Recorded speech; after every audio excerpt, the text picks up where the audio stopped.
नमस्कार विद्यार्थियों। पिछले लेक्चर में हम मौर्य साम्राज्य के अंतर्गत अशोक के धम्म की चर्चा कर रहे थे और अशोक के धम्म के मूलभूत सिद्धांतों की हमने चर्चा की थी, जिसके अंतर्गत सहिष्णुता, अहिंसा, आडंबरहीनता, लोक कल्याण और श्रेष्ठ पवित्र नैतिकता, ये 5 सिद्धांत जो थे अशोक के धम्म के मूल सिद्धांत, इनकी हमने चर्चा की थी। आज हम अशोक के धम्म में आगे बढ़ते हैं, जिसके अंतर्गत हम देखेंगे कि अशोक ने जो धम्म की परिभाषा दी है वो अपने दूसरे स्तंभ लेख में दी है। अशोक ने धम्म के विषय में कहा है कि उपासिने बहु कयाते दया दाने सचे सोचे माधवे साधवे च, अर्थात प्रत्येक व्यक्ति को पापों से दूर रहना चाहिए, लोक कल्याण के कार्य करने चाहिए, इसके साथ साथ दया, दान, सच्चाई, सच्चरित्रता, मृदुता आदि का अवलंबन करना चाहिए। तात्पर्य यह है कि यदि हम देखें कि अशोक का धम्म क्या है, इसको यदि हम अपने हिसाब से परिभाषित करना चाहें तो हमने पिछली क्लास में भी बात की थी कि जो विभिन्न जातियां हैं, विभिन्न वर्ग हैं, विभिन्न समुदाय, विभिन्न जो संस्कृतियां हैं, उनके मध्य एकता स्थापित करने और एकता स्थापित करने के साथ साथ अपनी प्रजा के आध्यात्मिक उन्नति के लिए जो अशोक ने आचारों की या नियमों की जो संहिता प्रस्तुत की है, उसे उसके अभिलेखों में धम्म कहा गया है। तो यहाँ पर दूसरे स्तंभ लेख में ये ध्यान रखने योग्य है कि अशोक ने जो धम्म की परिभाषा दी है वो यहाँ पर दूसरे अभिलेख में दी है। आगे हम बात कर रहे हैं कि सहिष्णुता के ऊपर अशोक ने सर्वाधिक जोर दिया है। जो मूलभूत सिद्धांत है उसमें सहिष्णुता पर सर्वाधिक बल दिया गया है और विभिन्न धर्मों, जातियों और विभिन्न व्यक्तियों के मध्य आत्म सहिष्णुता आदि पर बल दिया गया है। तो ये जो सहिष्णुता का सिद्धांत अशोक ने दिया है वो 7वें, 11वें, 12वें शिलालेख में और दूसरा जो उसका लघु शिलालेख है उसमें दिया गया। अब यहाँ पर मैं एक चीज यहाँ पर आपको बताना चाहूंगा कि अशोक के जो अभिलेख मिले हैं उन्हें हम 3 भागों में विभाजित कर सकते हैं। अशोक के अभिलेखों को 3 भागों में इस प्रकार से विभाजित किया जाता है: शिलालेख, स्तंभलेख और गुहालेख। तो जो शिलालेख हैं वो लघु और दीर्घ शिलालेख। दीर्घ शिलालेख के लिए केवल शिलालेख शब्द का ही प्रयोग किया जाता है और लघु के लिए अलग से लघु शब्द लगाया जाता है। तो शिलालेख का तात्पर्य कि दीर्घ शिलालेख और लघु शिलालेख को लघु शिलालेख बोला जाता है। तो यहाँ पर शिलालेख अर्थात पत्थर की बड़ी बड़ी शिलाओं पर जो लेख लिखे गए हैं वो शिलालेख कहलाए। इसके अतिरिक्त जो स्तंभों पर लिखे गए वो स्तंभ लेख कहलाए। इसमें भी दीर्घ और लघु में विभाजित किया गया है। और तीसरे प्रकार के गुहालेख हैं। तो यहाँ पर अशोक के जो अभिलेख है वो 3 भागों में विभाजित है, इसलिए यहाँ कंफ्यूज होने की आवश्यकता नहीं। आगे देखिए, जो अब सहिष्णुता के अंतर्गत जो 7वां, 11वां, 12वां शिलालेख है और जो स्तंभ लेख है दूसरा जो लघु शिलालेख है उसके अंतर्गत जो सहिष्णुता का इसमें बताया गया है इस सिद्धांत के बारे में। तो इसमें बताया गया है कि व्यक्ति को माता पिता की सेवा करने, गुरुजनों का आदर करना चाहिए, नौकरों और सेवकों के साथ भी अच्छा व्यवहार करना चाहिए, धर्मसार की वृद्धि करनी चाहिए और इसके साथ साथ वाक संयम आदि उसको रखने चाहिए। वाक संयम का तात्पर्य कि बोलने पर उसका नियंत्रण होना चाहिए, संयमित रहना चाहिए। इस प्रकार की सहिष्णुता की बातें अशोक ने इस अपने शिलालेखों में बताई है। आगे हम बात कर रहे हैं अहिंसा की। तो अहिंसा का जो सिद्धांत दिया है वो पहले और 11वें शिलालेख में दिया है और इसके साथ साथ 5वें स्तंभ लेख में भी अहिंसा के बारे में अशोक ने बताया है।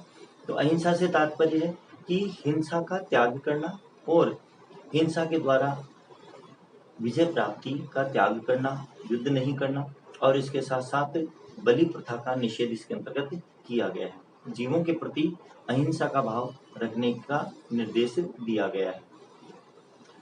इसके साथ साथ हम देखते हैं कि जो आडंबरहीनता है, आडंबरहीनता जो है वो 9वें शिलालेख से संबंधित है। 9वें शिलालेख में अशोक आडंबरहीनता का उल्लेख करता है। आडंबरहीनता के बारे में हमने पिछले लेक्चर में चर्चा कर ली थी कि जो बाह्य आडंबर हैं ये नहीं करने चाहिए, इन पर प्रतिबंध लगाया था अशोक ने और बलि प्रथा को निषेध किया था। लोक कल्याण के कार्यों के बारे में या लोक कल्याण के जो सिद्धांत के बारे में अशोक ने बताया है वो अपने दूसरे शिलालेख और 7वें स्तंभ लेख में बताया है। तो इसके बाद में हम आगे बात कर रहे हैं कि जो तीसरा स्तंभ लेख है अशोक का, उसके अंतर्गत कुछ निषेधों का उल्लेख वो करता है। निषेधों से उल्लेख का तात्पर्य है कि कुछ ऐसी बातें बताता है जिनको व्यक्ति को नहीं अपनाना चाहिए, जैसे क्रोध, ईर्ष्या, द्वेष और इसके अलावा निष्ठुरता।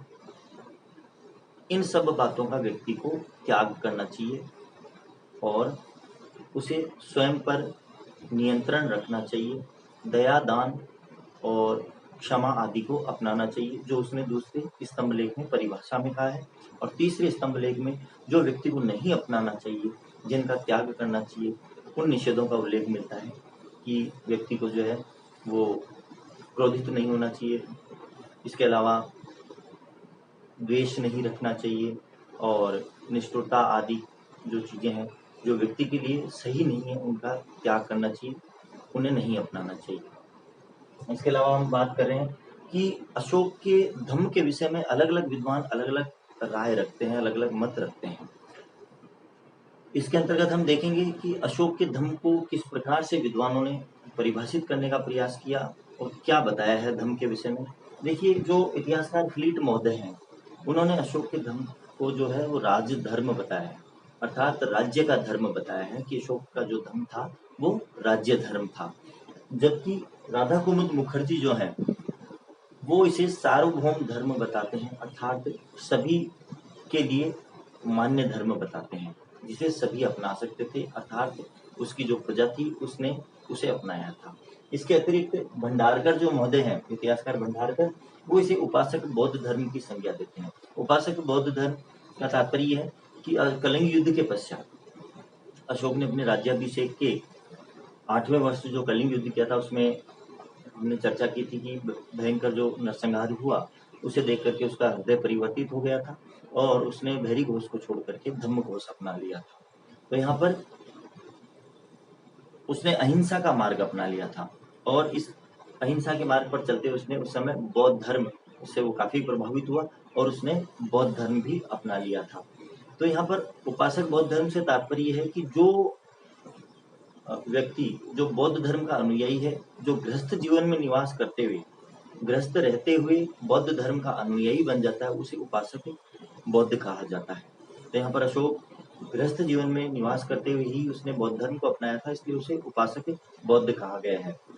तो जो भंडारकर बौद्ध है वो उसे उपासक, उसका जो ये धर्म है उसे उपासक बौद्ध धर्म मानते हैं।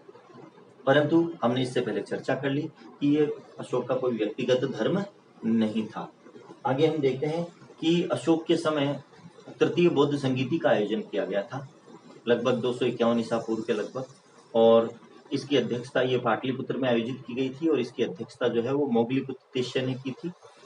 और ये जो तृतीय बौद्ध संगीति के विषय में, आयोजन के विषय में जो हमें पता चलता है वो सिंगली जो अनुश्रुति हैं दीपवंश और महावंश से पता चलता है कि अशोक ने तीसरी बौद्ध संगीति का आयोजन पाटलिपुत्र में मोगलीपुत्र तिष्य की अध्यक्षता में करवाया था, जिसके अंतर्गत बौद्ध धर्म में जो विरोधाभास आ गया था उसे दूर करने के लिए ये संगीति आयोजित की गई थी। तो इससे ये पता चलता है कि अशोक ने व्यक्तिगत रूप से जो है बौद्ध धर्म को अपना लिया था।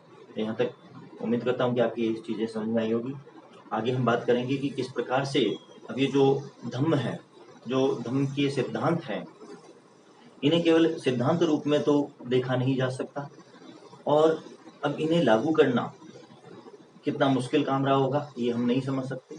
तो उस समय प्रजा के लिए ये सब सिद्धांत किस प्रकार से लागू किए गए, इनकी क्रियान्विति कैसे की गई, इन सब के विषय में हम चर्चा अपने नेक्स्ट लेक्चर में करेंगे। धन्यवाद।